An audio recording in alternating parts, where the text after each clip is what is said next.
L'histoire de Bakary et Diarra prend une tournure inattendue. Là où tout semblait aller pour le mieux, un vent nouveau, un vent dangereux, souffle dans la vie du jeune couple. Un vent qui, petit à petit, va emporter tout ce qu'ils avaient bâti ensemble.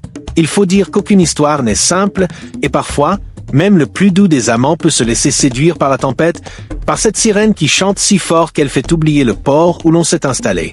Dans les rues vibrantes de cette ville africaine, entre les bruitages familiers des marchands ambulants et les brises chaudes qui soulèvent la poussière, Bakary se retrouve face à Soraya. Une rencontre fortuite, mais ô combien fatale.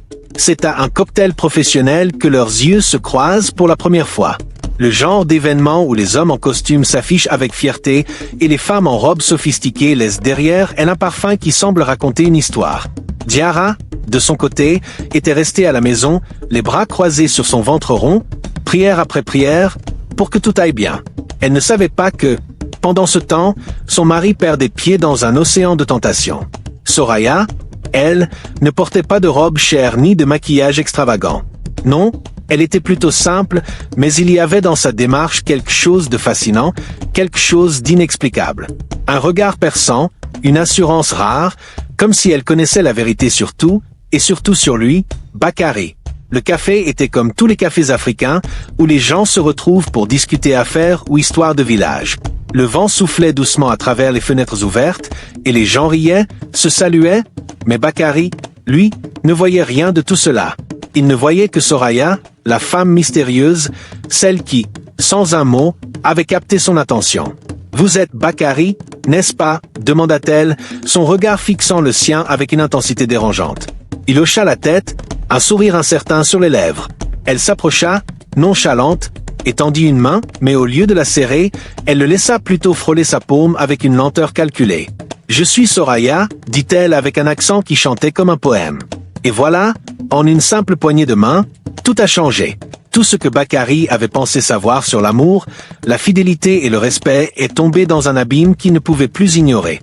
Ils ont commencé à discuter, d'abord du temps qu'il faisait, des nouvelles de l'entreprise, puis des petites choses qui font les grandes conversations. Ce n'était pas une conversation banale, non. C'était un échange de regards furtifs, de sourires en coin, de gestes qui semblaient n'avoir aucune intention, mais pourtant, chacun d'eux en disait long. Si vous êtes nouveau sur cette chaîne, nous vous souhaitons la bienvenue. N'oubliez pas d'activer la cloche de notification et de vous abonner à la chaîne pour ne rien rater de nos prochaines histoires. Dans un petit coin tranquille d'une ville africaine, où le soleil se couche en coloriant le ciel de teintes pourpres et dorées, se trouve une maison modeste mais pleine de vie. C'est ici que Diarra et Bakary vivent leur histoire. Diarra, la douce, l'innocente, la femme qui porte en elle un bébé qui danse déjà dans ses rêves. Elle est enceinte de 7 mois. Un ventre rond comme une promesse de bonheur, de l'espoir qui pousse ses racines dans le cœur de tous ceux qui croisent sa route. Elle est tout ce que l'on pourrait rêver, belle, humble, joyeuse et pleine de foi. Diarra, la fleur du village.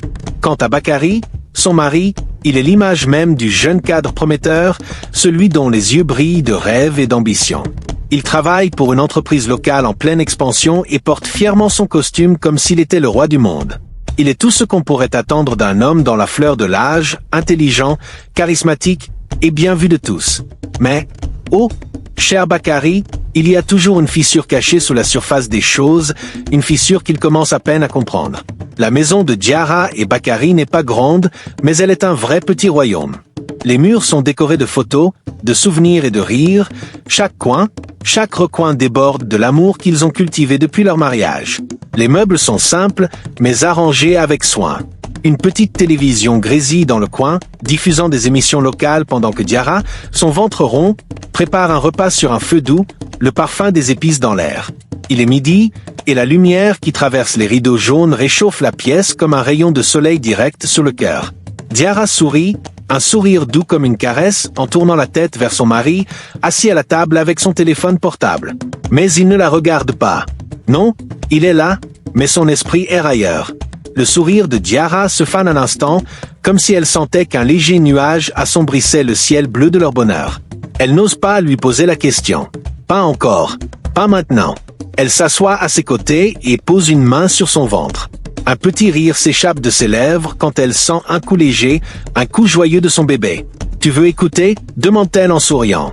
Bakary lève à peine les yeux, distrait, comme s'il était déjà loin, dans un autre monde. Un monde qui n'inclut plus son épouse, ni même le bébé qu'elle porte avec tant d'amour. Il répond d'un simple hochement de tête, un sourire qui semble plus forcé qu'autre chose. « Tu vas bien ?» demande Diarra, essayant de lire dans ses yeux. Bakary hausse les épaules et murmure un oui sans conviction. Elle le regarde, observant la fatigue sous ses yeux, les rides nouvelles qui commencent à marquer son visage encore jeune. Mais elle ne dit rien. Elle veut être celle qui soutient, celle qui garde la paix. Alors elle reprend, pour ne pas briser l'instant. « J'ai préparé ton plat préféré aujourd'hui. Le riz jollof avec du poulet épicé. » Bakary lève les yeux vers elle, mais son regard n'a plus cette flamme qu'il avait autrefois. Un sourire automatique se dessine sur ses lèvres. « Merci, chérie, » dit-il, comme si ce mot n'avait plus la même chaleur qu'avant. Diarra a l'impression qu'il ne parle pas vraiment à elle, mais à une version imaginaire de la femme qu'elle était. Le plat de riz jollof ne semble plus être un festin d'amour, mais un simple repas pour apaiser la faim. L'ambiance se fait plus lourde, plus épaisse, comme si l'air de la pièce se chargeait de 1000 questions sans réponse. Diarra sent la morsure du silence, un silence qui n'a pas encore la violence d'une dispute, mais qui est tout aussi douloureux. Elle cherche à le briser, à ramener leur monde à ce qu'il était, à ce qu'il devrait être. « Bakary, tu te souviens du jour où on s'est rencontrés? Quand tu m'as dit que tu rêvais de construire un futur à deux, main dans la main ?» Bakary fronce légèrement les sourcils. Il semble chercher dans sa mémoire, mais les souvenirs sont flous, comme lointains. Finalement, il murmure, sans la regarder. « Oui, je me souviens. » Diarra hoche la tête et se tourne vers la fenêtre. Dehors, la vie continue. Des enfants jouent au ballon, des femmes chantent en préparant leur repas dans les cours, un vendeur de cacahuètes crie dans la rue, ses échasses sous les bras. Il y a une tranquillité, une sérénité dans le monde extérieur. Mais à l'intérieur de cette maison, il y a une tempête qui couve. Une tempête silencieuse, invisible mais bien réelle. Diarra sent le poids de la solitude s'abattre doucement sur ses épaules. La chaleur du soleil entre par la fenêtre, mais la froideur du cœur de Bakary envahit la pièce. Elle veut pleurer, mais elle ne pleure pas. Elle veut crier, mais elle se tait. Elle veut comprendre, mais elle ne sait pas comment. « Je ne veux pas qu'on se perde, Bakary », se dit-elle intérieurement. Mais les mots restent coincés dans sa gorge, comme une pierre trop lourde à avaler. Elle se lève pour servir le repas. « Tu vas manger ?» demande-t-elle, son regard scrutant encore son mari, cherchant cette lueur qu'elle avait vue dans ses yeux au tout début de leur mariage. Mais il ne répond pas. Il est déjà plongé dans son téléphone, tapotant frénétiquement sur l'écran. Le message qu'il attend n'est pas de Diarra. C'est de quelqu'un d'autre. C'est de celle qu'il trouve plus intéressante, plus excitante, plus tout. Alors que Diarra met le plat sur la table, un détail lui échappe. Un petit détail qui n'aurait pas eu d'importance auparavant. Mais aujourd'hui, ce petit détail devient une montagne. Bakary ne l'embrasse pas. Il ne pose pas ses lèvres sur sa joue en signe de gratitude. Il ne lui effleure pas le bras comme il le faisait autrefois. Ce petit geste de tendresse, qui semblait si naturel, a disparu. Diarra s'assoit, regardant son mari qui mange sans une parole, sans un regard pour elle. Le silence est devenu trop lourd. Il n'est plus l'air paisible du matin, il est devenu l'obscurité de la nuit. Elle sent qu'elle est seule, même s'il est là. Et cette solitude, cette distance, elle la ressent dans chaque fibre de son être. L'histoire de Bakary et Diarra prend une tournure inattendue. Là où tout semblait aller pour le mieux, un vent nouveau, un vent dangereux, souffle dans la vie du jeune couple. Un vent qui, petit à petit, va emporter tout ce qu'ils avaient bâti ensemble. Il faut dire qu'aucune histoire n'est simple, et parfois, même le plus doux des amants peut se laisser séduire par la tempête, par cette sirène qui chante si fort qu'elle fait oublier le port où l'on s'est installé. Dans les rues vibrantes de cette ville africaine, entre les bruitages familiers des marchands ambulants et les brises chaudes qui soulèvent la poussière, Bakary se retrouve face à Soraya. Une rencontre fortuite, mais ô combien fatale. C'est à un cocktail professionnel que leurs yeux se croisent pour la première fois. Le genre d'événement où les hommes en costume s'affichent avec fierté et les femmes en robes sophistiquées laissent derrière elles un parfum qui semble raconter une histoire. Diarra, de son côté, était restée à la maison, les bras croisés sur son ventre rond, prière après prière, pour que tout aille bien. Elle ne savait pas que, pendant ce temps, son mari perdait pied dans un océan de tentations. Soraya, elle, ne portait pas de robe chère ni de maquillage extravagant. Non, Elle était plutôt simple, mais il y avait dans sa démarche quelque chose de fascinant, quelque chose d'inexplicable. Un regard perçant, une assurance rare, comme si elle connaissait la vérité sur tout, et surtout sur lui, Bakary. Le café était comme tous les cafés africains, où les gens se retrouvent pour discuter affaires ou histoires de village. Le vent soufflait doucement à travers les fenêtres ouvertes, et les gens riaient, se saluaient, mais Bakary, lui, ne voyait rien de tout cela. Il ne voyait que Soraya, la femme mystérieuse, celle qui, sans un mot, avait capté son attention. « Vous êtes Bakary, n'est-ce pas ?» demanda-t-elle, son regard fixant le sien avec une intensité dérangeante. Il hocha la tête, un sourire incertain sur les lèvres. Elle s'approcha, nonchalante, et tendit une main, mais au lieu de la serrer, elle le laissa plutôt frôler sa paume avec une lenteur calculée. « Je suis Soraya », dit-elle avec un accent qui chantait comme un poème. Et voilà, en une simple poignée de main, tout a changé. Tout ce que Bakary avait pensé savoir sur l'amour, la fidélité et le respect est tombé dans un abîme qu'il ne pouvait plus ignorer. Ils ont commencé à discuter, d'abord du temps qu'il faisait, des nouvelles de l'entreprise, puis des petites choses qui font les grandes conversations. Ce n'était pas une conversation banale, non. C'était un échange de regards furtifs, de sourires en coin, de gestes qui semblaient n'avoir aucune intention. Mais pourtant, chacun d'eux en disait long. Au fur et à mesure que la soirée avançait, les mots entre eux devenaient plus chargés, plus intenses. Soraya parlait de ses voyages, de ses ambitions, de son indépendance. Chaque mot qu'elle prononçait semblait comme un défi, un appel. Et chaque sourire qu'elle lui offrait le faisait plonger un peu plus dans ce monde qui n'était pas le sien. L'orchestre du cocktail jouait en arrière-plan, mais tout ce que Bakary entendait désormais, c'était le rythme de son propre cœur, battant plus vite chaque fois que Soraya lui parlait. Ils échangèrent des numéros, et les messages commencèrent à arriver. Un premier appel discret, un deuxième, un rendez-vous, puis un autre. Les rendez-vous ne se faisaient plus en public, ils se faisaient dans des lieux à l'écart, des restaurants où la lumière tamisée rendait l'atmosphère encore plus intime. Loin des yeux, loin de Diarra. Diarra, elle, sentait cette distance croissante. Elle sentait que quelque chose n'allait pas, mais elle ne voulait pas y croire. Peut-être était-ce juste une phase, une crise de la trentaine, ou ce genre de choses dont on entend parler chez les autres, mais qui n'arrivent jamais à toi. Elle croyait en son amour pour Bakary. Elle croyait que son mari n'avait pas changé. Pas lui, pas celui qu'elle avait épousé dans la simplicité, sous les bénédictions des ancêtres. Mais les petits détails s'accumulaient. Les retards sans explication. Les messages laissés sans réponse. Les sourires trop mystérieux qu'il échangeait parfois avec son téléphone. Elle n'osait pas demander. Elle préférait croire que tout irait bien. Mais la vérité, elle la sentait dans les silences, dans les absences, dans la froideur du regard de Bakary. Les scènes de solitude s'enchaînaient. Chaque soir, après une longue journée de travail, Diarra se retrouvait seule dans la maison. Elle préparait le repas pour son mari, comme elle l'avait toujours fait, mais cette fois, elle avait l'impression de cuisiner pour un fantôme. Les murs de la maison étaient silencieux, et elle s'assoit sur le canapé, regardant le ventre qui s'arrondit davantage, espérant que le bébé allait ramener la paix. Elle murmure des prières chaque nuit, ses mains jointes devant son cœur. « Seigneur, garde mon mari près de moi. Ne nous laisse pas nous éloigner. » Les larmes montaient, mais elle ne les laissait jamais tomber. Non, Diarra était forte, forte comme les femmes de sa lignée. Mais la douleur, elle était là, silencieuse, assise dans un coin de son âme.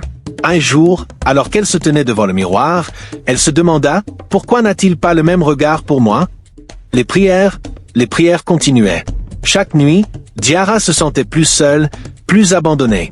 Elle voyait Bakary revenir tard, la trace d'une fatigue qu'il ne pouvait plus cacher.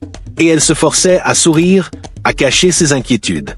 Mais les mots restaient coincés dans sa gorge, tout comme les questions qu'elle n'osait pas poser. « Seigneur, tu vois mon cœur, tu sais mes peines. Donne-moi la force de tout endurer, même ce que je ne comprends pas. » Et pendant que Diarra se battait contre ses propres démons, Bakary continuait son jeu, ses rendez-vous, son évasion. La solennité du village, les voix des ancêtres, l'écho des rires d'autrefois, tout cela semblait loin, perdu dans une brume de tromperie et de tentation. Dans l'obscurité de la nuit, Soraya devenait la seule lumière que Bakary voyait. La lumière qui éclipsait tout ce qui lui appartenait. Les jours passaient, et Diarra se sentait perdre l'emprise qu'elle avait sur son mari. Elle le voyait s'éloigner, et tout ce qu'elle pouvait faire, c'était se tenir là, dans l'ombre, en silence, attendant une réponse à ses prières, espérant que Bakary se réveillerait avant qu'il ne soit trop tard. Mais à l'extérieur, le monde continuait de tourner. Le marché grouillait, les enfants jouaient, et dans l'air chaud de l'Afrique, les hommes et les femmes se croisaient, insouciants du tumulte qui se jouait à l'intérieur des maisons, dans les cœurs, sous les toits où l'amour était supposé régner. Le cœur de Diarra, lui, était déjà lourd. Et celui de Bakary commençait à battre un rythme tout autre. La maison, ce jour-là, ressemblait à une caverne de joie, décorée de guirlandes multicolores qui s'étiraient du plafond jusqu'au sol, des ballons gonflés flottant dans l'air comme des rêves suspendus. L'odeur des mets délicieux se mêlait à celle du chocolat fondu, tandis que les éclats de rire des invités résonnaient dans chaque recoin. Diarra, rayonnante dans sa robe traditionnelle, s'avançait avec le ventre rond, le sourire aux lèvres, toute heureuse de voir l'effort de sa famille. Elle s'approchait de chaque invité, les saluant avec grâce, se sentant entourée de chaleur et de bienveillance. La joie dans ses yeux était palpable.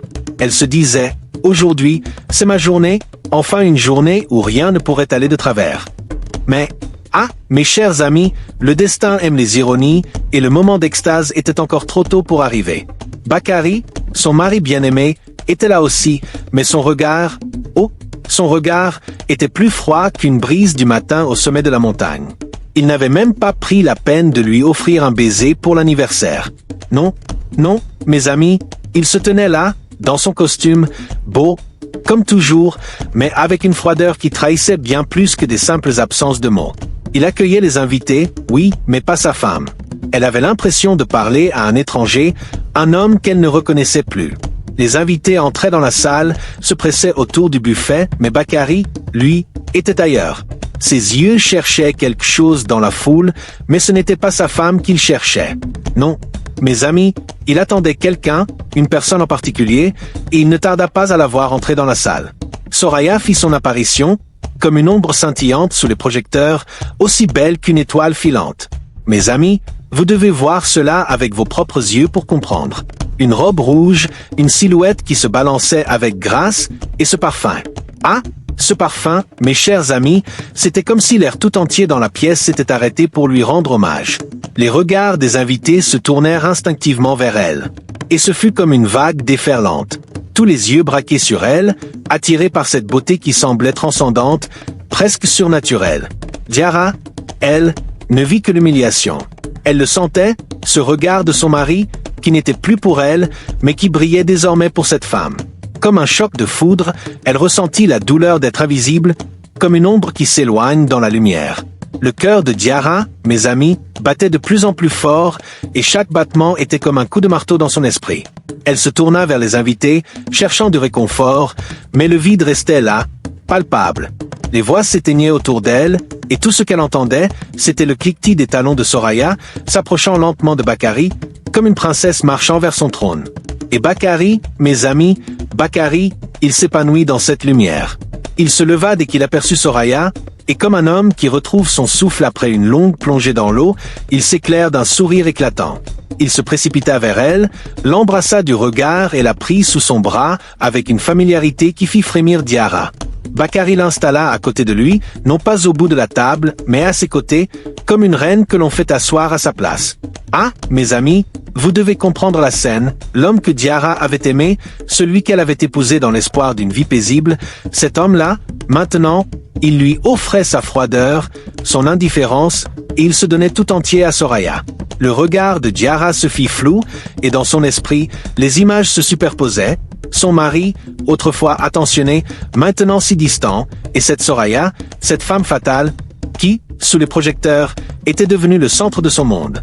Les mots doux que Bakary murmurait à Soraya étaient comme des poignards dans le cœur de Diarra. « Tu es sublime ce soir, tu es la plus belle », et autres promesses qui se perdaient dans le vent.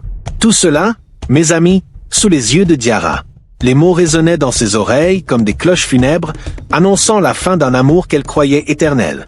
Les invités observaient, amusés, certains flânant dans des discussions banales, d'autres jetant des regards furtifs à ce petit jeu qui se déroulait devant leurs yeux. Mais qui aurait pu comprendre, mes amis, qui aurait pu savoir que derrière ce sourire éclatant de Bakary, une tempête de trahison dévastait le cœur de la pauvre Diarra. Elle, enceinte de 7 mois, luttait pour contenir ses larmes. Elle se sentait si petite dans cette grande salle, noyée sous la grandeur de ce qui se passait autour d'elle. Elle aurait voulu crier, hurler, mais non, elle était une femme forte, forgée par la tradition, la patience, l'endurance. Elle regardait son mari qui, pour elle, était devenu un étranger, et elle le voyait caresser la main de Soraya, lui chuchoter des mots d'amour comme s'il n'y avait que elle, comme si Diarra n'avait jamais existé. Et mes amis, vous savez ce qu'il en coûte à une femme de vivre ce genre de douleur. Mais, même dans la douleur, la vie a un étrange pouvoir de se défendre.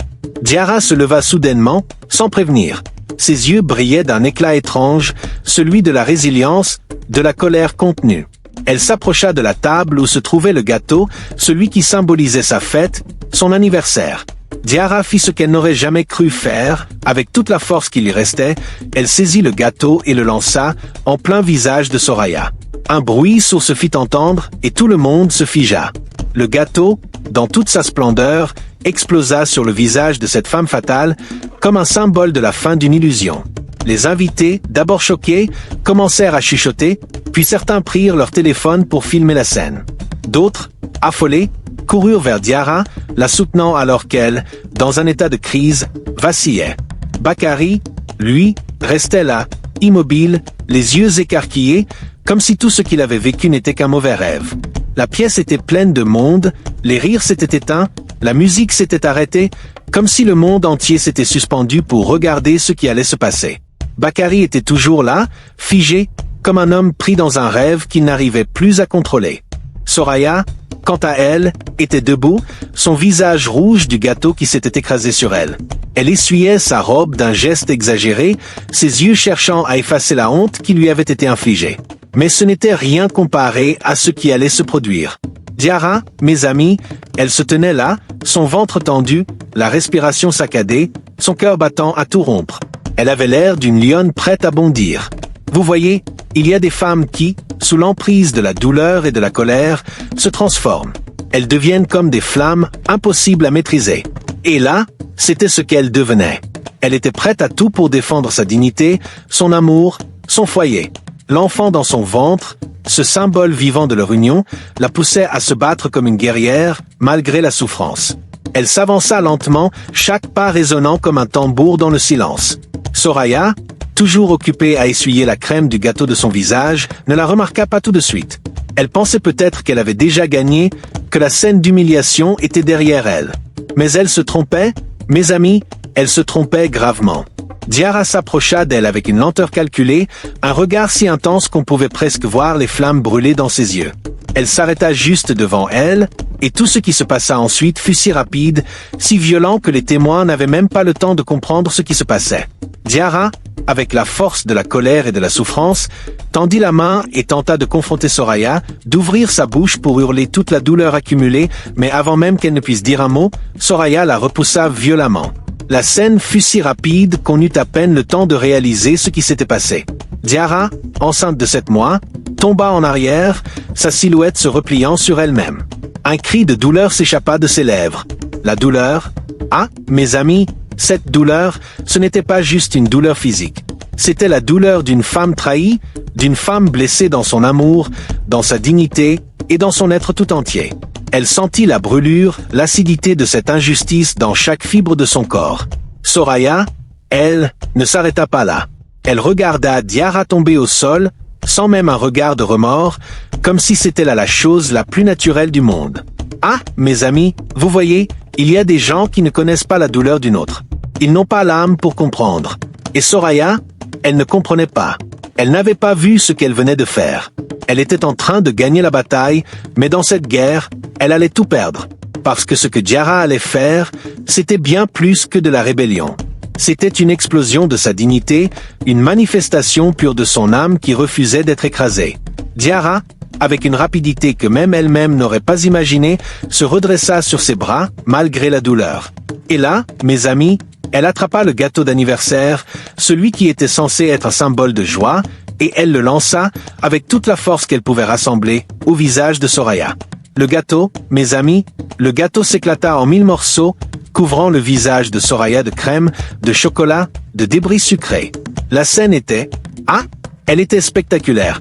Vous pouviez voir les invités se figer dans l'instant, les yeux écarquillés, certains cherchant leur téléphone pour immortaliser cette scène, d'autres ne comprenant même pas ce qui se passait. Mais Diarra, elle n'avait plus de temps à perdre. Elle n'avait plus rien à dire. Son cœur battait à une vitesse folle, elle sentait que son souffle se coupait, que son corps ne tenait plus le choc. La douleur, la trahison, l'humiliation, tout cela était devenu un poids trop lourd à porter. Et voilà, mes amis, dans cet instant de rébellion, de vengeance, Diarra s'évanouit. Elle s'écrasa au sol, son corps inerte, comme une fleur que le vent avait emportée. Bakary, enfin, réagit. Il se précipita vers elle, le regard paniqué. Mais même dans sa panique, il n'arrivait pas à comprendre l'ampleur de ce qu'il venait de perdre. La scène se transforma en chaos, mes amis. Certaines personnes hurlaient, d'autres filmaient, d'autres appelaient une ambulance. Néné, le frère de Diarra, arriva en courant, le regard aussi furieux que celui d'un lion prêt à défendre sa meute.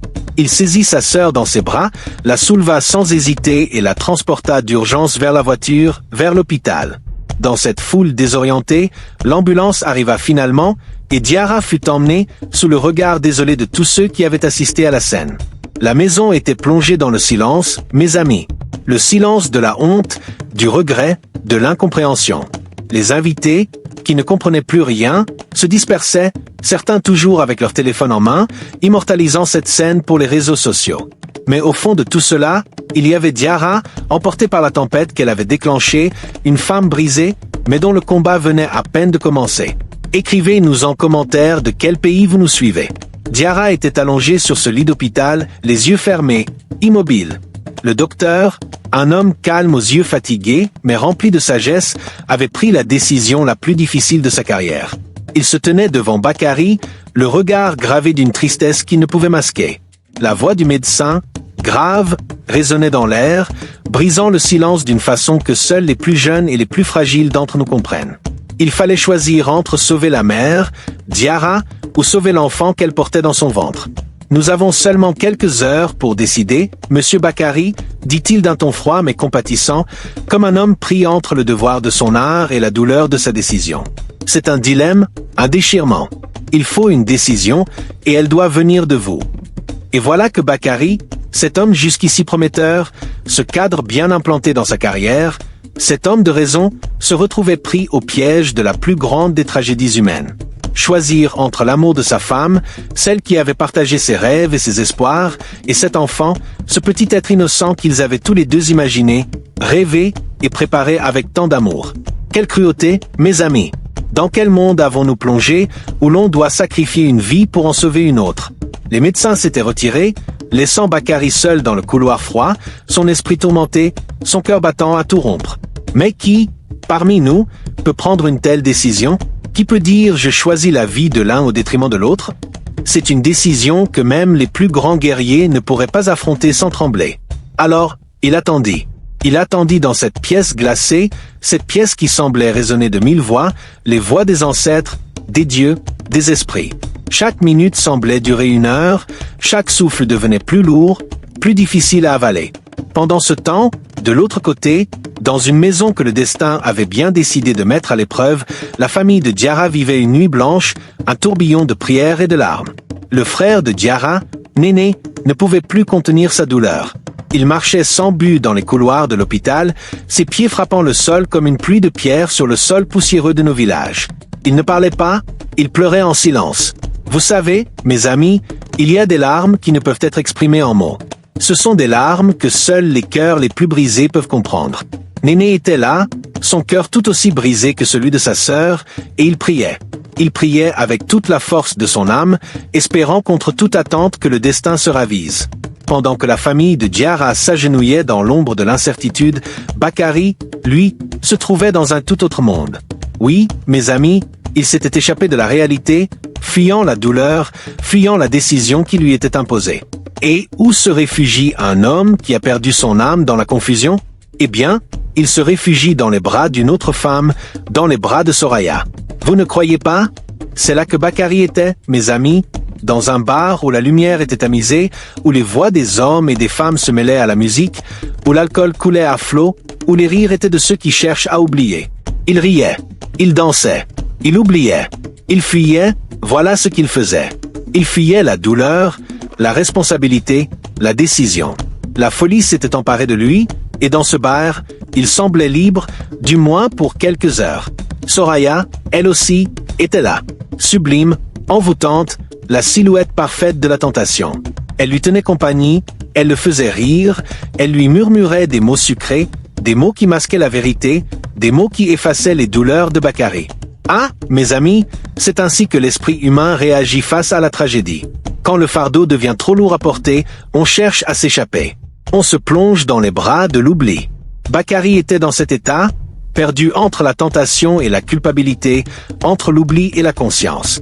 Mais alors que Bakary dansait, riant à gorge déployée, que Soraya se frottait contre lui, son corps vibrant de désir, quelque part, dans le silence de l'hôpital, une vie se jouait.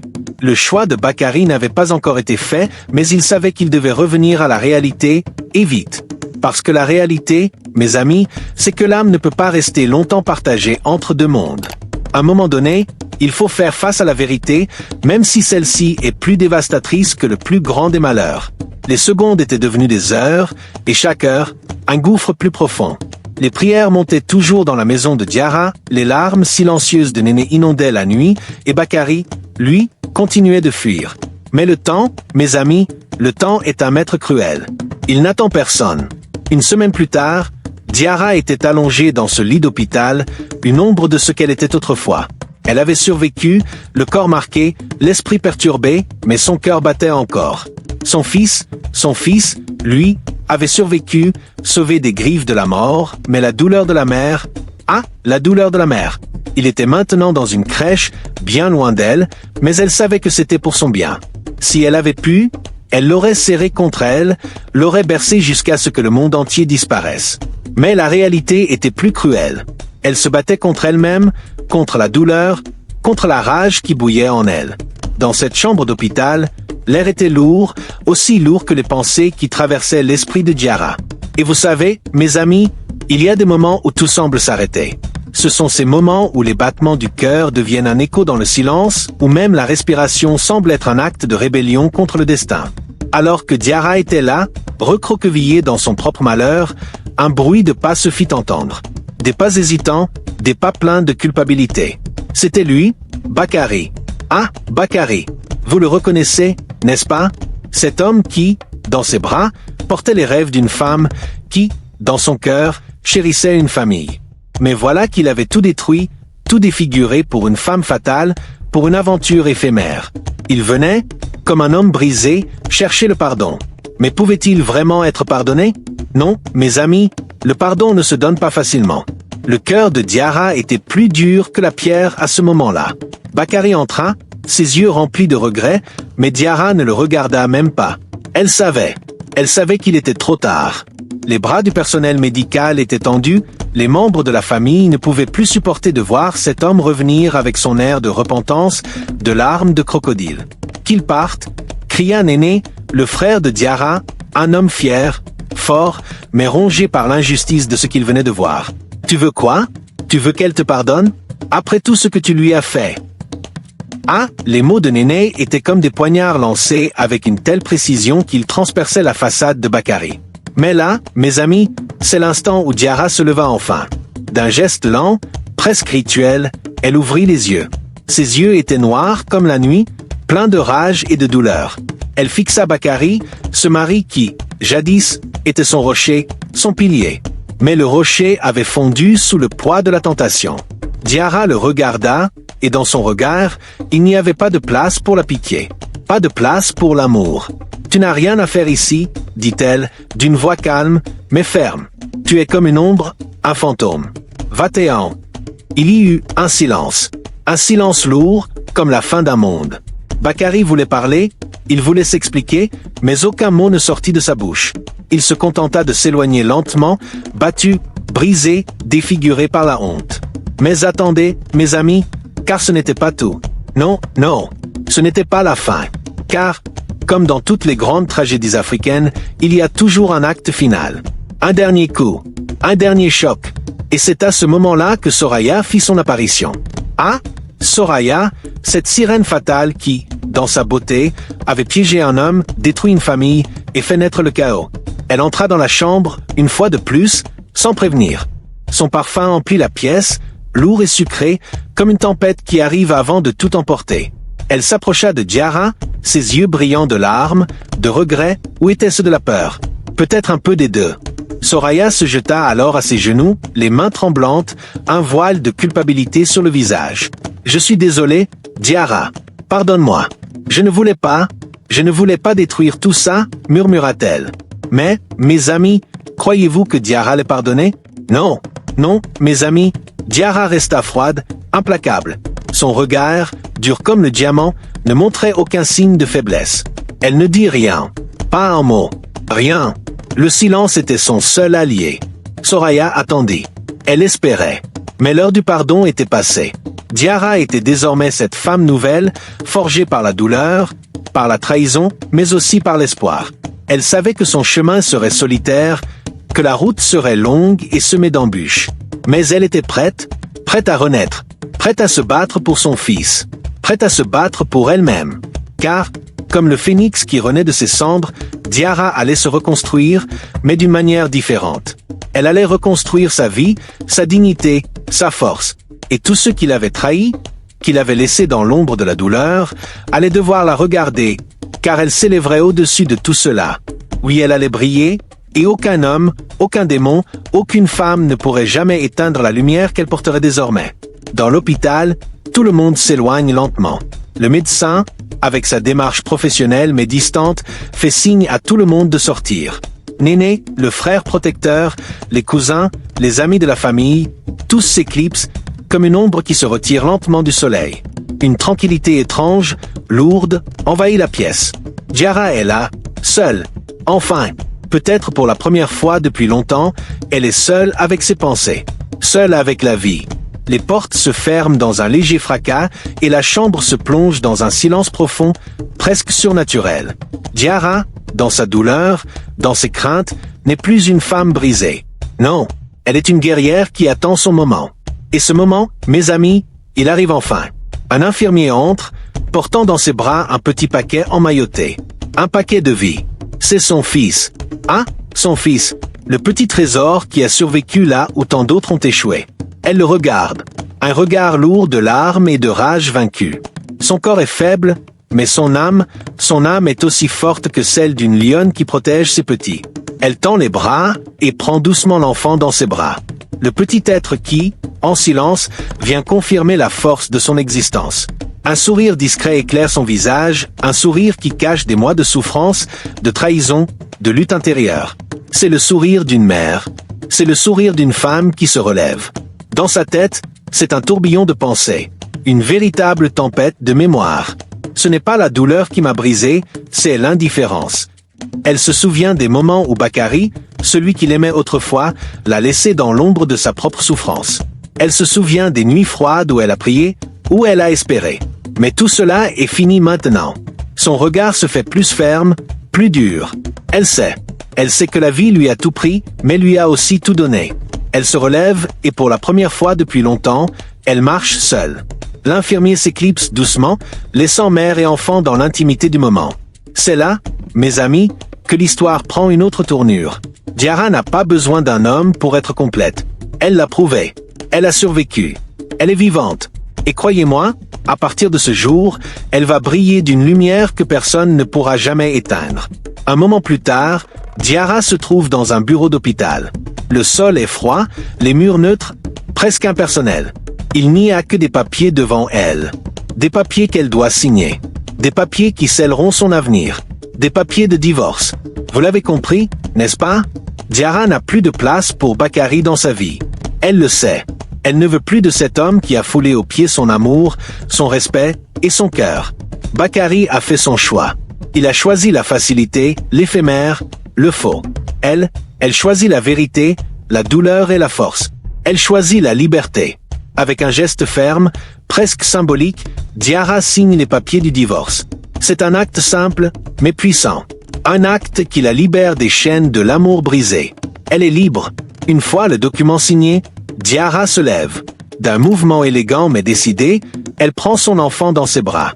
Son bébé. Le seul homme qu'elle a toujours voulu protéger. Elle marche vers la porte. La silhouette de Diarra s'éloigne dans le couloir, une femme transformée. Il n'y a plus de place pour les pleurs. Il n'y a plus de place pour les regrets. La mère, la reine, se tient droite. Elle avance, seule, mais invincible. Elle a trouvé sa voie. À l'extérieur, le soleil commence à se coucher, baignant la ville d'une lumière dorée. Bakary, lui, est dans sa voiture. Il regarde au loin, perdu, comme un homme qui se cherche dans un monde qu'il a lui-même détruit. Il regarde Diarra s'éloigner. Mais il est trop tard, mes amis. Le bateau a pris la mer. Et Bakary est resté sur le quai. Alors que Diarra marche, forte et droite, il n'y a qu'un dernier regard. Un regard puissant, un regard de feu, un regard qui dit tout. Il dit « Je suis vivante et je vais montrer au monde qui je suis ». C'est le regard d'une femme qui a compris sa véritable valeur. Le regard d'une femme prête à tout pour protéger son futur, son enfant et son honneur. Chers interlocuteurs, nous voici à la fin de notre histoire qui nous enseigne le reste de l'amour et la fidélité dans le foyer.